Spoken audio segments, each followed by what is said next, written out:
ایک بار حضرت صلی اللہ علیہ وسلم لوگوں میں بیٹھے ہوئے ان سے باتیں کر رہے تھے۔ اتنے میں ایک دیہاتی آپ کے پاس آیا اور پوچھنے لگا کہ قیامت کب آئے گی؟ آپ صلی اللہ علیہ وسلم اپنی گفتگو میں مصروف رہے۔ بعض لوگ جو مجلس میں تھے کہنے لگے، آپ صلی اللہ علیہ وسلم نے دیہاتی کی بات سنی لیکن پسند نہیں کی، اور بعض کہنے لگے کہ نہیں، بلکہ آپ نے اس کی بات سنی ہی نہیں۔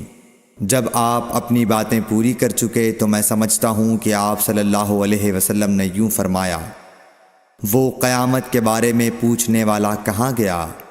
اس دیہاتی نے کہا، حضور میں موجود ہوں۔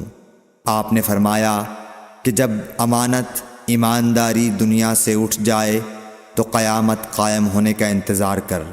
اس نے کہا، ایمانداری اٹھنے کا کیا مطلب ہے؟ آپ صلی اللہ علیہ وسلم نے فرمایا کہ جب حکومت کے کاروبار نالائق لوگوں کو سونپ دیے جائیں تو قیامت کا انتظار کر۔ صحیح بخاری حدیث نمبر 59۔